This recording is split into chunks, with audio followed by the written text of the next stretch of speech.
Hi, everyone, and welcome back to Don't Tell Me How to Fan. My name is Josh Albrecht, and with me, as always, is my good pal, John Taylor. John, how we doing? Hey, I'm doing great, Josh. Since we spoke last, we became NBA Emirates Cup in-season champions, as well as the Packers just clinched a playoff berth just now. That's right. All of that happened. Yeah. And we're going to get the Packers stuff out of the way before we talk about those NBA Cup champions. What? Josh, I didn't think you were going to. Yeah, we'll get there. So the reason why I wanted to start with the Packers is first, it just happened, right? The game just happened. It's recent. Also, not a whole lot of juice there. Not going to lie. So, I'm not going to try to make this into something it's not. The Packers just took care of the Saints, skunked them. It was the first blanking of a team this year in the NFL. Did not know that. Yes, sir. Yeah, I thought for sure that would have happened at some point here, but no. Right, with only 2 weeks left in the regular season. Yeah, first skunking. Just goes to show. Just goes to show. Pretty hard to do. It's hard to do that in the NFL. And yet the Packers did it to a team, which I gotta be honest. I don't even I thought this was going to be a trap game. I must not have done my homework. I had no idea just how many people were going to be out. Did we know that Carr and Kamara and no? When we spoke, Carr was questionable. Kamara was kind of questionable. I thought he played last Sunday. He was questionable to play last Sunday, and then kind of got dinged up in that game. Okay. So he was not formally out. No, I mean, for the record, I was on this podcast last week saying this team is bad. We are going to beat them by a lot. This is they're worse than the Seahawks, and they're coming to Lambeau. So they doubly proved my point. But yeah, once Carr and Kamara, I was like, oh, this is a free game.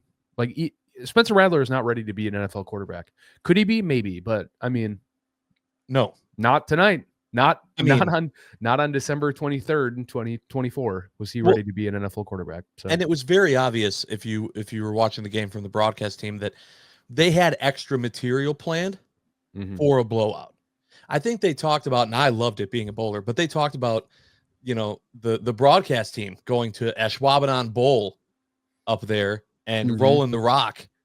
And they showed B-roll of Joe Buck, bowling, and they had stuff ready to go in case the game was a blowout. And Troy Aikman said very early on, the only way that, not even about winning, but just making this a game is the Saints defense has to stop the Packers, and they didn't. Nowhere close. No. It was a blowout from the word go. Honestly, by halfway through the third quarter, and it probably should have been earlier than that, but I was like, can we get these guys out, please? I got into panic Josh mode of, I swear on my life, if we lose someone to injury in a game that was almost a locked win from from kickoff, what are we doing? So the only really takeaway from the game in that respect was Watson and Jacobs also had a little something, but it didn't seem like they were serious. So yeah, he was on the broadcast, on the ESPN broadcast after the game, saying that he was like, I was getting pulled if we scored no matter what, so it really wasn't a big deal. So he might have been, he might have been feeling a little hurt, but he knew going into that series that he was done for once they scored. Okay, so yeah, that was it. What about Watson? Had you seen Watson? There was a report about it. There's some concern there with Christian Watson. Matt LaFleur said Watson left the game with a knee injury. And speaking of, if we're going to talk about injuries, LaFleur on the podium also said that they hope they can get safety Evan Williams back for the playoffs. He was injured early Saturday's practice, so not good. Not good. No. He said it apparently happened on the first play of practice Saturday. It's a quad injury. So, yeah, I was surprised not to see him. I think we were also talking about how I was like, Jair's not going to play in this game. They don't have anybody, and Carr couldn't do it. Rattler definitely wasn't going to. So, but losing Jair, Bullard, and Williams, it's not great. So I'm really hoping Jair can come back. We need we're exposed. We're exposed at that position right now. Yeah, especially against a real team like the Vikings next week. I mean, we need somebody that isn't Keyshawn Nixon or Carrington Valentine covering Justin Jefferson, or it's going to be a long game, long day. It's going to be a long day, but and not a fun day. Right. Mm-hmm. So, but all in all, a relatively easy win, and not a game that we had to worry about. So, yay, go Pack, woohoo! Yeah. Let's talk about the game that happened between the Vikings and the Seahawks, because we also talked about how big that would be and how it was a turnaround of, all right, we just beat the Packers just beat the Seahawks, but now we need to go and cheer for the Seahawks. We didn't know if Geno was going to be ready, all this blah blah blah. Vikings come out the gate, they're killing it. I'm like, ah, damn, here we go again. Seattle claws back, and they still fall short. I'm just like, damn it. Yeah, left too much time on the clock as far as I'm concerned. Yeah, it was brutal. It was devastating. Yeah, right now your NFC North leaders are the Rams. They're 9-6. Me NFC West. Yeah. That is exactly what I mean. Sorry. Yeah. It's hard to, the playoff stuff is kind of, there's a whole playoff tab on ESPN. Well, good to know. That's what I get for trying to look on the fly. No, all good. So like at this point, Vikings and Lions are both tied with 13 wins in the division. So who the hell knows where that's going to go? It definitely seems like the Packers are fighting to not go into the 7th seed right now. And we're hoping for the 6th seed, which I definitely do not. I don't want to face Philly right now in that first game. Yeah. I don't want it. Yep. So for it to happen, that was the other brutal thing, was the Commanders beating the Eagles in a game that shouldn't have happened, because now they have a chance to pass the Packers and force the Packers to be in the 7th seed. Yeah. I don't want it. They still have to play the Falcons and the Cowboys. And the Commanders have shown that as good as they look, they also look just as bad. You know, they're also very inconsistent. They go the way of their probably rookie of the year player, Jaden Daniels, and he deserves it 100%. Yep. Yeah. I think the only thing would be is if Jaden starts playing terribly, they drop both of those games and somehow Bo Nix becomes unconscious, but there's nobody else playing anywhere nearly as good a football as Jaden Daniels is right now. So, but I mean, the Falcons, they went in and did their thing against the Giants. I mean, Michael Penix didn't have to do anything. They got two pick sixes off of was it Tommy DeVito? I mean, whoever the Giants there. They should really institute relegation just to send teams like the Giants down to the Canadian Football League. I don't know. There was a AAA. Yeah. I'm so tired of watching bad football, man. And it's fun watching us beat up on the Saints like this, but it's like, dude, people always say there's so much parity in the NFL, but man, there are a lot of really bad football teams, and they've been bad for a long time. How is this allowed? Right. I'm getting on a different diatribe, but anyways, I think the Packers are pretty well positioned, I think, to keep their seed, because we still have a game up on them with our win today, and then we'll beat the Bears. I still think we beat the Vikings. Spoiler though for my prediction. I still definitely do. But we'll see. I don't know. I predicted at the bye that we would win every game but one. And so far I'm correct. So I have no reason to doubt my own prediction now. Yes. And I love that that's the case. Yeah. And I hope that continues to be the case. Yeah. I am terrified of this game against the Vikings. I'm terrified. The Vikings are a great team, and I hate them. And we're playing in Minnesota, which we're going to hear that damn horn all the time. I do not like playing in Minnesota. It's never been it's always been a house of horrors. I don't like it. I don't like it. I'm not looking forward to this game against them. And I really wish that the Commanders would have lost so that it didn't matter as much. But they didn't, and so now there's a ton riding on it. I also saw something that said that game might be flexed. Could be flexed. It could be flexed. I think that's actually more than likely going to happen. Do you remember when they would need to announce that? I don't remember when they would need to announce that by, but there were already some rumors about them moving the Cowboys out of the game of the week and making it America's game of the week and make it Packers Vikings, which would be then a 3:25 start on Sunday. So I mean, I do kind of like that in hopes of, if I don't know when the Commanders play, but if that game is a noon start, then great. Then we at least maybe we can get some good news before the game starts. Yeah.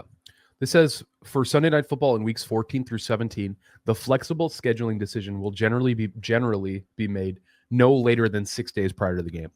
So we're kind of there. So there is a good chance that now that the Packers won, they might be like, we could hear about a flexing pretty much as soon as this is over. I'm assuming the reason why they wouldn't have announced it today, because it is 6 days, is because it involves the Packers and they were going into a football game. And you probably don't want to like disrupt that flow. I wouldn't hate the flex. Honestly, another like 8 hours of rest could be the difference with some of these. You truly never know. So yeah, I also think mindset. I like having that, not having it go off at the same time. I know that the players can't have that mentality. That's fine. I'm a fan. As a fan, I like having that extra, give me some more answers here, some more clarity before kickoff. Either way, the Packers need to take care of the Vikings. Would just be a huge win if they could get that done. Do you want to do score prediction? Yeah, let's do it. Okay. Let's do it. Yeah, and just real quick, we're running a little shorter holiday episode, The Packers didn't the Packers starters didn't play a full 60, and frankly, neither are we, but hopefully hopefully you can throw this on while you're driving to your in-laws or something. But yeah. Let's do it. Okay, go ahead. You were closer in this week's prediction. Yeah, I was closer, so I do get to go first. That's officially that was the benefit. That was the unwritten rule, the written rule. I think the Packers win. How do I think this is going to go? Give me a second. Okay. I think the Packers are going to win 31-27. Okay. All right. I think it's really close. I was trying to do the math about like maybe the Packers needed to score 4. So actually maybe it makes more sense. It's like 31-28. Yeah, actually I'm going to go 31-28. I'm locking it in. 31-28. Okay. I think they're going to lose 27-24. And I think it's going to be a painful loss to watch. I don't think it's going to be the same as when I don't feel about this game like I did with the Packers and the Lions. Okay. I know when I predicted that the Lions were going to win and that it was just going to be a tough matchup and that the Lions were just going to be the better team and they were going to prove that. I don't think that's how the Vikings have won all year.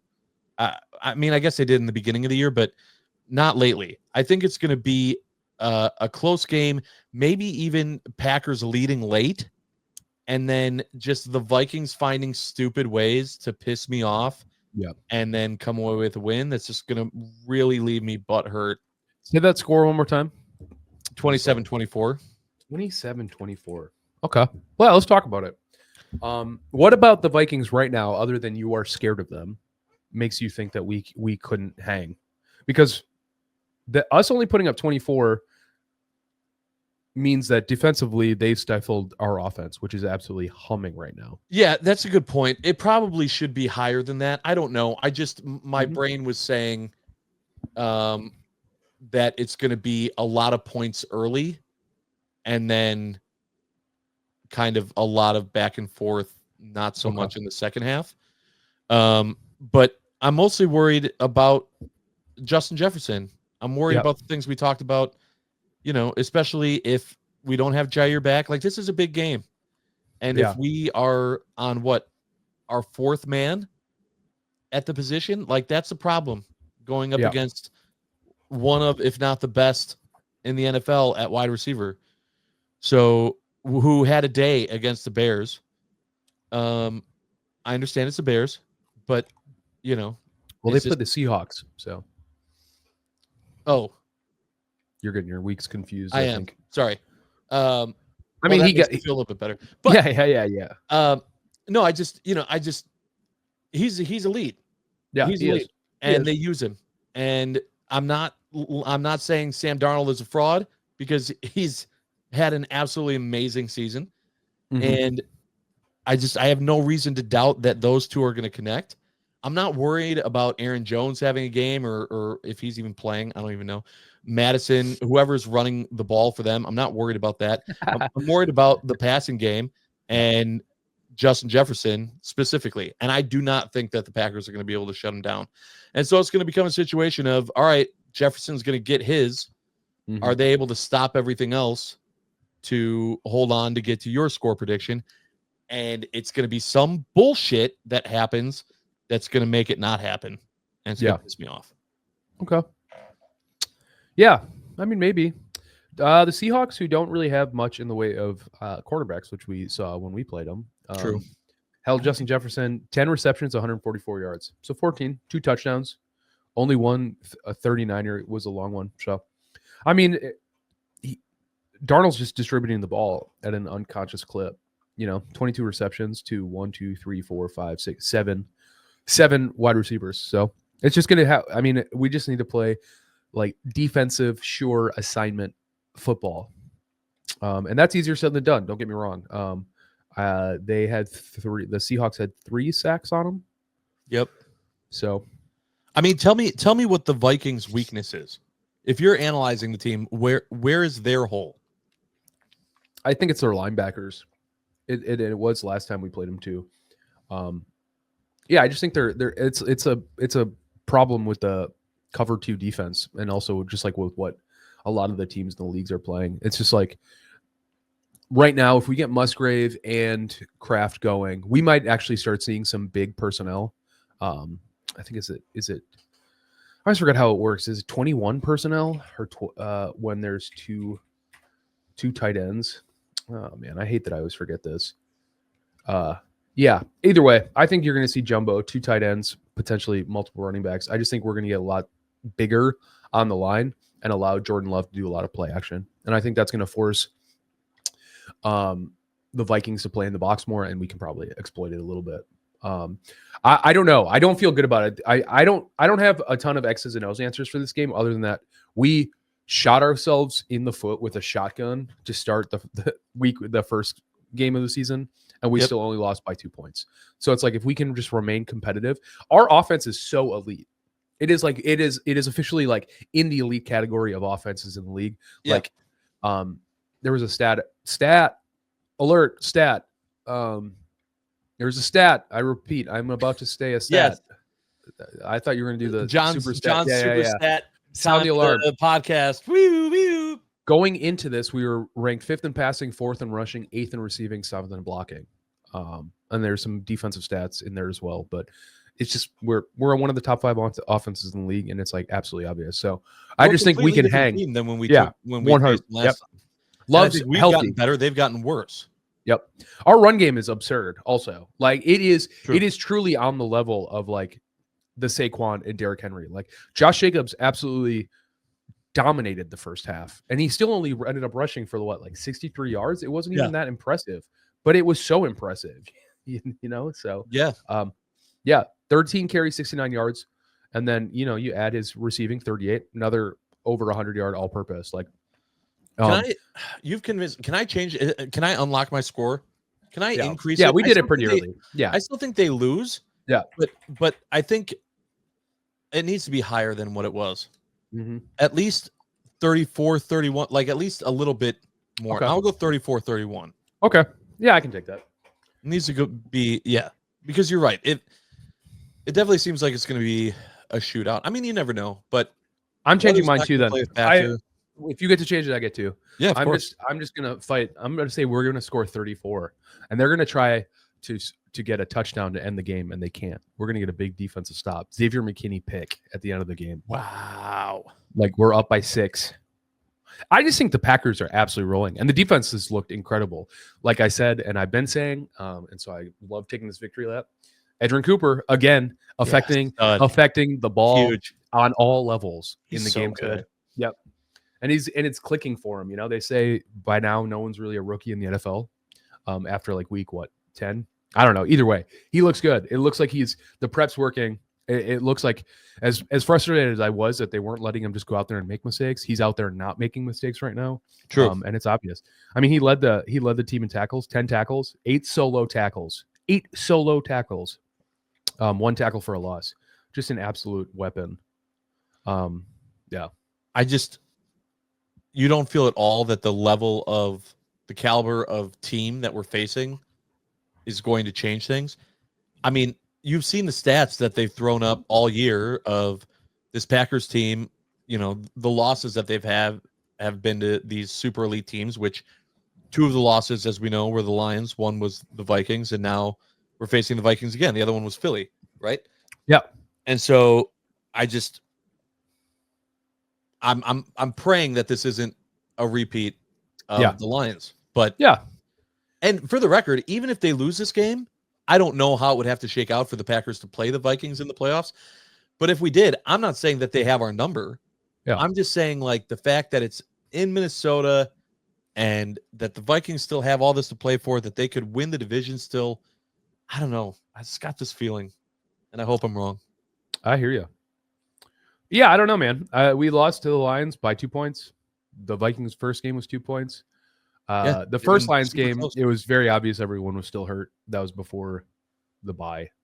Anyways, I think the reason why I feel good about it is this is what I keep saying, and so I'll say it again. I think the Packers offense is so good. I don't know if anyone can stop them. And I think the defense is finally playing well enough that we can get some stops. So could the score be 34-31 Vikings? Totally. Could the score be 34-28 Packers? Absolutely. And I know that doesn't sound all that interesting. I just mean, like, I think 1 or 2 stupid mistakes, 1 or 2 amazing plays on defense will be the reason this game is over. It is going to be close, you know. Yeah. So, and I just think the Packers are, I mean, I didn't get a chance to really look into it because we kind of hopped on right after. In terms of, like, penalties, does not seem like the Packers really shot themselves in the foot at all today. No, I mean, you can't really go tonight. Yeah. So they're cleaning up those mistakes. We kept saying the only thing that's going to get in the Packers' way is themselves. Not a lot of drops. Seeing Dontayvion Wicks with that touchdown, that was great.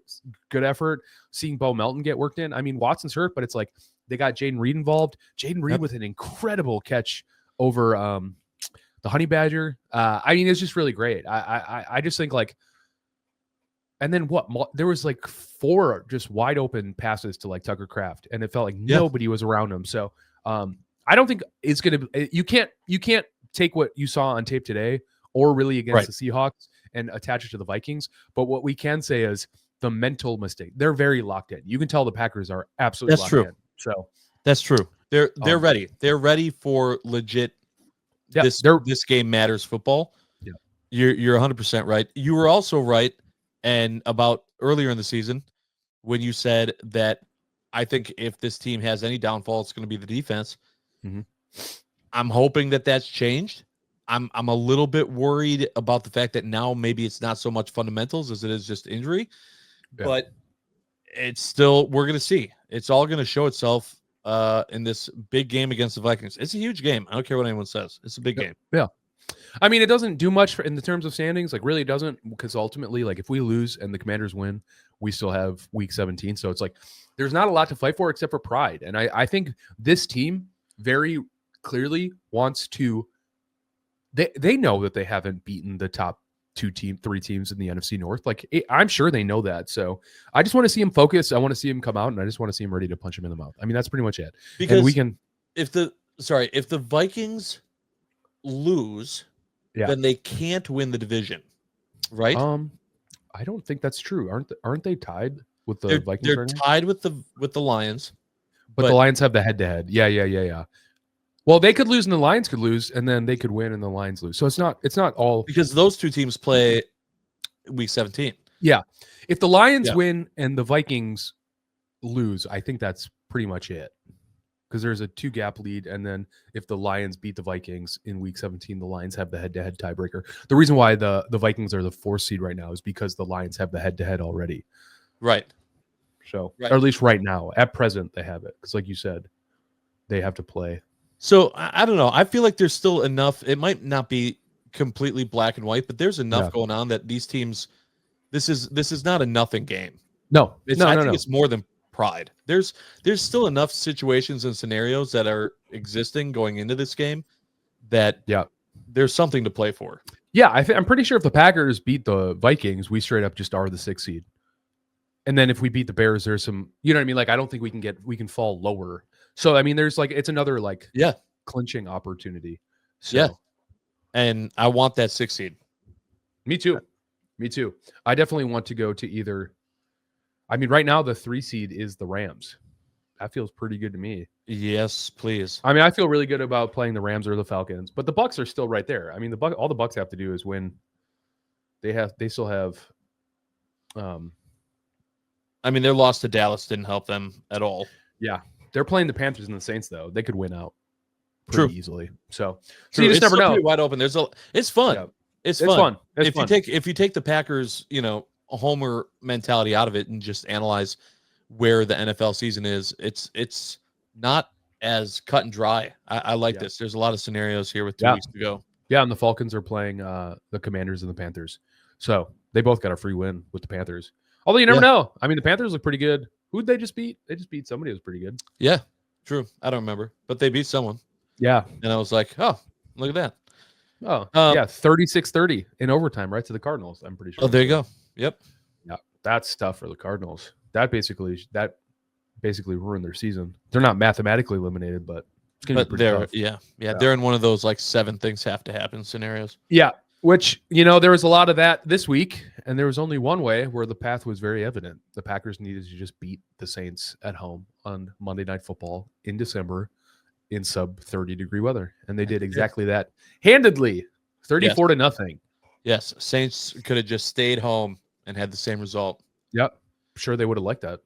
Probably, they probably would have. Hey, you brought up the Bucs and their path earlier.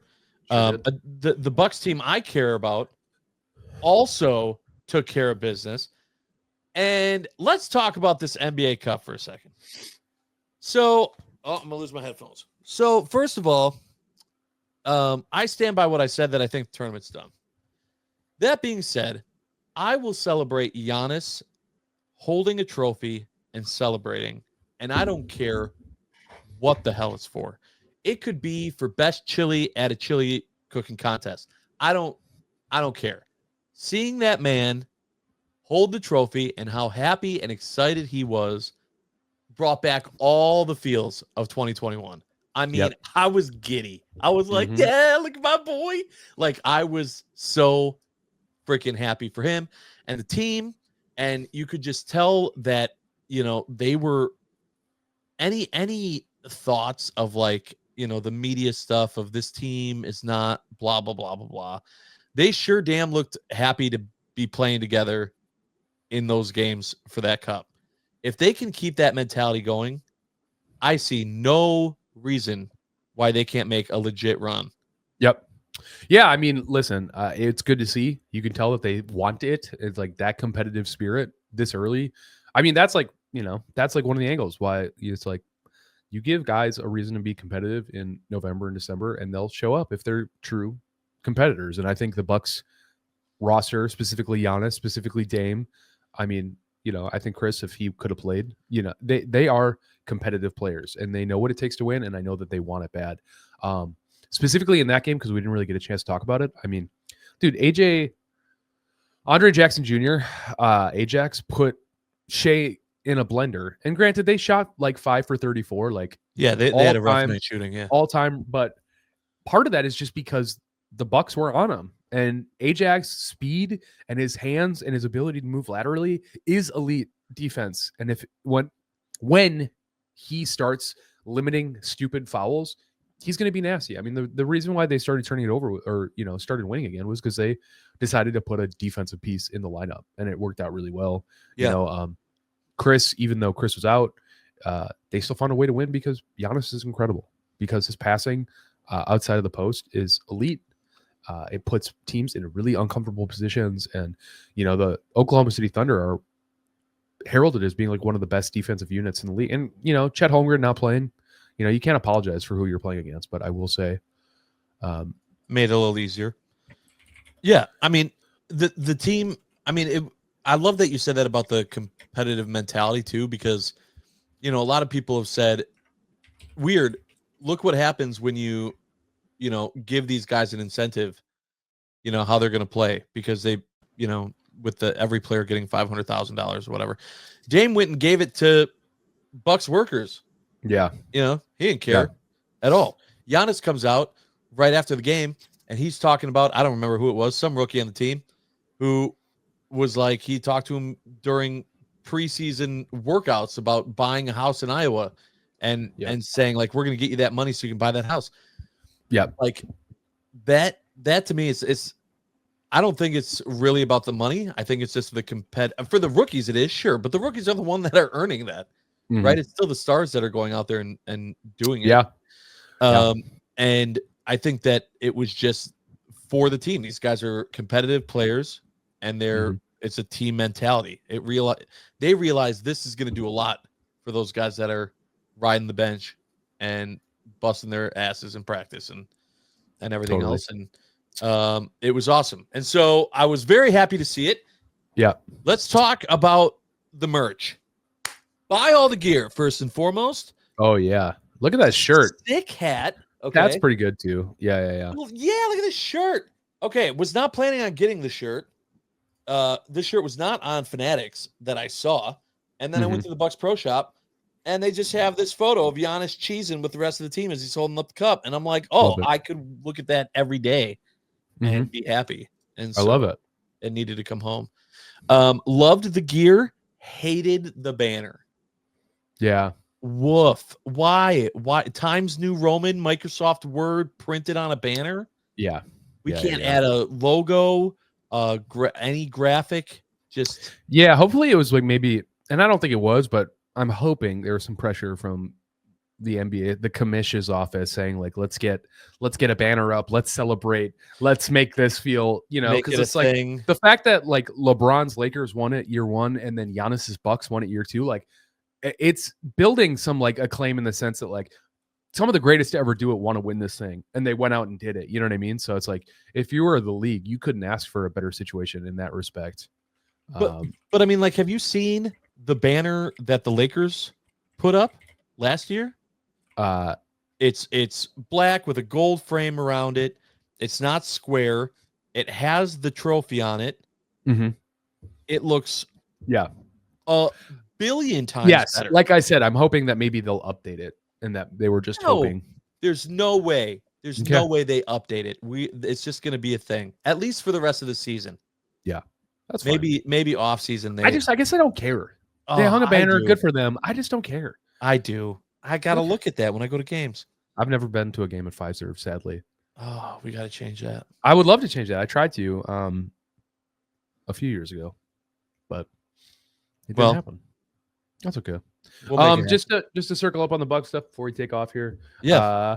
Pretty disappointing bounce back game against the Cavaliers, to be expected. But then we took care of the Wizards 112-101 without Dame, and then today during the Packers game, so I watched a little bit of it while the Packers game was at halftime. Yeah, that's nice of you. Yeah, especially without Giannis and without Dame, they won 112-91.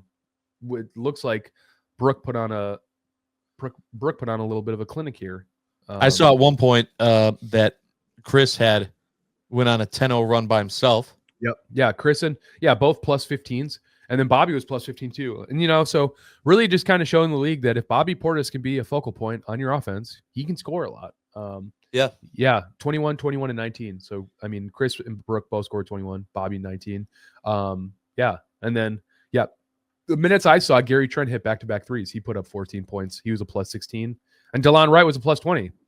I thought DeLon Wright has been pieces. I thought DeLon has been borderline unplayable. I still think he's a guy who's probably going to get moved a la campaign. I just think there's like a better option. Also, because we just signed Dennis Smith Jr. to the Herd, and he's absolutely an NBA caliber player. So we'll see. I think they're just trying to find some internal answers so they can avoid trying to make salary cap dumping work, and because we're in the second apron. But time will tell, right? We're still far away, but we're winning. I mean, you love a game against the Bulls. They had no LaMelo, but the Bulls love trying to beat the Bucks. Yeah, they really do. So for the rest of the time, I love beating Bulls. Yep, absolutely. All righty. I love seeing the wins. I love seeing the wins from the Bucks. I love seeing the wins from the Packers, regardless of if it was against the Saints team that didn't show up. Obviously, I'm hoping that we end 2024 with a big dub in Minnesota, and that we have more to celebrate in 2025. Big time. Hey, Josh, just want to say this holiday season, I'm thankful for you. I'm glad that we're doing this. I'm thankful to all the listeners. You guys and gals are the real presence. We're both pretty busy, and I think we love making time for this because it's fun engaging with our friends and family who are listening and the people on X. We really do appreciate it. So just wanted to take a special shout out this holiday season, So yes, thanks, John. I absolutely feel the same. I appreciate you. A lot of people don't know that, we had been talking even when I was still on the radio about, man, wouldn't it be fun to do something someday? And the fact that we're doing it now and we're just having fun with it is great. It's a lot of stuff that we would have just been doing anyway, but now that we get to do it in this format has been awesome, and I'm looking forward to it in the new year as well. So, love you, pal. Love everyone for that's been watching and listening. Make sure to check us out on Spotify and Apple Podcasts as well. If you can't always see the episodes on YouTube, and make sure to tune in next time because we are not done yet. Bye.